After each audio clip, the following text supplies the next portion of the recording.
I've chosen to read two passages from a section toward the end of the book. The first passage is the end of chapter 20 and the very beginning of chapter 21. I couldn't read the whole chapters or I might give away some clues. The Corgi Capers books alternate between the people and the dogs. Though the dogs can talk to each other, when they talk to people, they sound like this. Ruff, ruff, ruff, ruff, ruff. As the people and the dogs try to solve each mystery, you can imagine there's quite a bit of miscommunication that makes things rather interesting. Today I'll be reading one dog and one person chapter. So what's happening up until this point in the book, without giving away any spoilers? Adam is a 5th grader who lives with his mom, dad, and 7th grade sister Courtney. At the beginning of the book, they adopt 2 Corgi puppies. At the same time, they discover that a series of burglaries has been taking place in the neighborhood, and of course the police are stumped. The problem is, when Adam's house is broken into, his mother loses a very sentimental necklace. It's not worth a lot of money, but it means a lot to her. Adam is determined to get it back. Adam's an avid reader of comic books, and one of his favorite series is about a detective named Riley Kuth, and this detective goes around solving mysteries. Adam takes inspiration from his readings and looks for clues. The only problem is, Adam's parents know that Adam has quite an imagination. The other comic book that he likes is about an explorer that goes around and travels the galaxy. So you can imagine his mind runs away with him sometimes. So the comic books he reads sometimes help to make his imagination all that much more vivid. No one is ever sure if they can fully trust the things Adam discovers. They might be figments of his imagination. In this first passage, Safi, the rambunctious, mischievous Corgi dog, has found herself unsupervised. Everyone else is too busy with the recent burglaries to watch her. She sneaks around the house until she discovers the office door has been left open. Now this is bad news. The office is the one room in the house where Mr. Hollinger, Adam's dad, is allowed to keep all his clutter. Mr. Hollinger is quite a pack rat, and he has one room that he's allowed to put all his mess in, and it's completely packed. So despite warnings from her Corgi brother Zeph and her people, Safi decides to sneak into the office anyway. Here's the excerpt.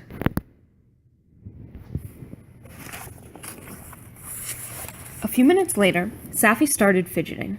Where was Zeph? When was he coming back?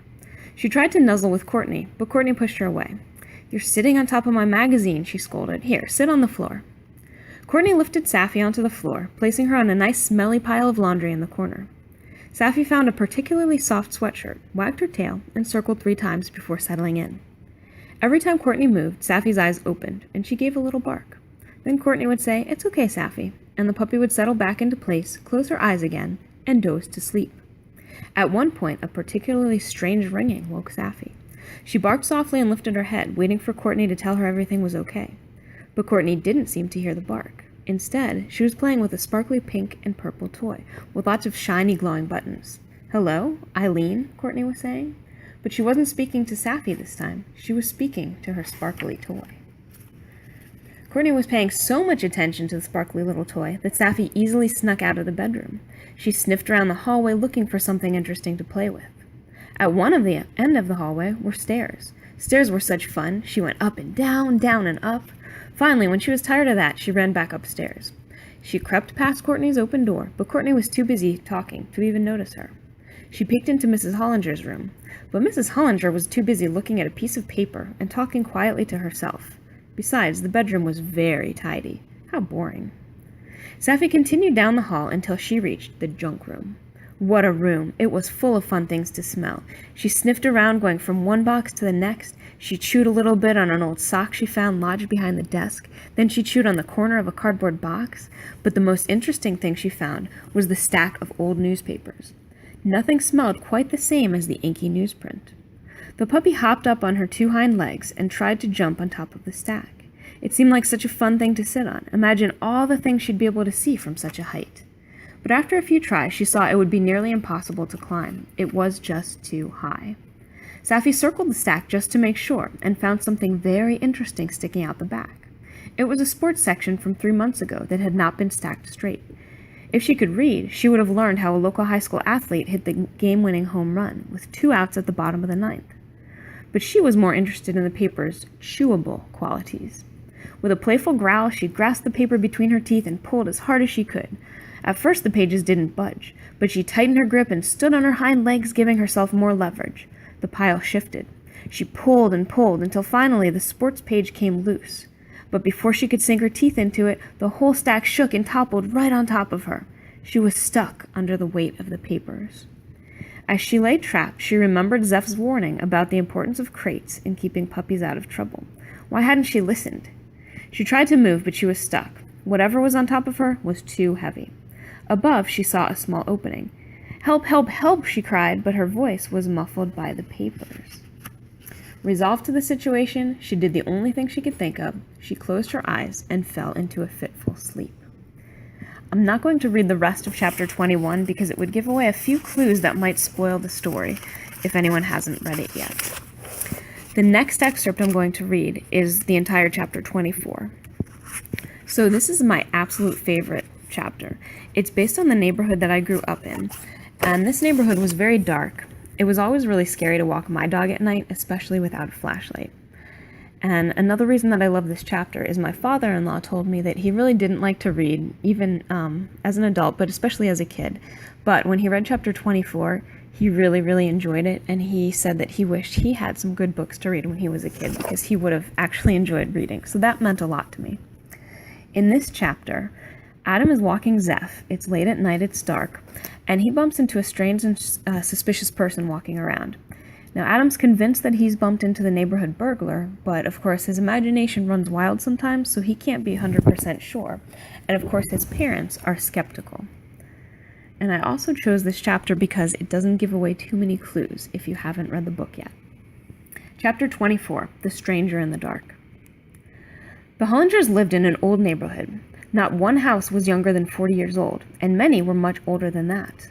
The neighborhood had been built in an era before streetlights, and it was only through constant requests that the residents of Dorset Drive convinced the town to put in 2 streetlights, one at the cul-de-sac and one at the intersection that led out of the neighborhood. As a result, walking around at night was a very dark task. At first, Adam tested his bravery by walking without the flashlight. Here and there, light from a porch spilled onto the road. Still, as he looked up, the trees took on sinister shapes. When the wind blew, a giant oak looked like a 3-armed monster reaching out to grab him, and there was just enough of a crescent moon to show the filmy clouds hovering spookily in the sky, veiling the stars in a gossamer shade. Adam shivered and turned on his flashlight. He felt like it was Halloween. Zeph, on the other hand, was not afraid. His nose took over so that the darkness didn't bother him. "You're braver than I am," Adam admitted as he shined the flashlight at the oak, just to make sure it was still an oak. With that, Zeph let out a long, low "Rrrr." "What is that?" Adam gulped. Zeph froze, his nose pointed down toward the cul-de-sac. A moment later, Adam heard the shuffle, shuffle, shuffle of feet. "Is somebody there?" Adam pointed his flashlight in the direction of the noise. A jogger dressed in dark clothing shielded his eyes from the flashlight. "Do you mind?" asked the jogger in an energetic, almost nervous voice. "Sorry," Adam said. "You scared me. Why are you jogging in the dark?" "It's the best time," the man answered hastily. Adam shined the flashlight again on the man, but the man covered his face. "It's dangerous to be out in such dark clothing, especially with a burglar on the loose." Adam pointed the flashlight once more at the stranger, but the man had already started jogging away. Zeph let out a tiny bark as the man disappeared into the darkness. Adam had only caught a glimpse of him. His hair was dark and his body fit, but his face looked familiar. Adam tried to place it. "He looks like Mr. Frostberg," Adam whispered to Zeph. "Maybe old man Frostberg has a son?" Adam hurried back home where Mrs. Hollinger was glued to the computer. "I'm the highest bidder so far," she announced, tapping the screen to show Adam a picture of her seashell necklace, "and I even sent the seller a message about the misspelling in the description." "That's great, Mom," Adam said as he took the harness off of Zeph. Zeph crawled into the princess bed, and Adam shook his head. "Susan," Mr. Hollinger said, "don't forget that the auction doesn't end for another 3 days. You can't sit at the computer screen the whole time." "If I need to, I will. Thief or no thief, this was the first gift you ever gave me, and I'd pay a small fortune to get it back." "That's what I'm afraid of," Mr. Hollinger said, and turned to Adam. "Now you look like you've seen a ghost. What happened?" "I saw a man jogging." "Did he bother you?" Mrs. Hollinger asked, suddenly disinterested in the computer screen. "No. First I thought it was a neighbor, but he wouldn't tell me his name. I shined the flashlight at him, but he hid his face." "Maybe you shouldn't shine flashlights in people's faces," Courtney said with her usual attitude. "I just wanted to see who it was." "Oh, the poor man was probably just trying to get some exercise," Mr. Hollinger said. "Maybe he works late." "He was wearing all dark colors," Adam explained. That's a little odd, Mr. Hollinger admitted. Usually a late-night jogger would wear a reflective vest or something. Mrs. Hollinger seemed concerned. Did you recognize him? Is he a neighbor? I didn't get to look for more than a few seconds, but his face looked sort of like Mr. Frostberg. His hair was dark, though, and he was in good shape, so it couldn't be old Mr. Frostberg. He walks with a cane. Maybe he has a son? Mr. Hollinger thought about it. Not that I know of. I'll ask him next time I see him. Maybe he has family visiting.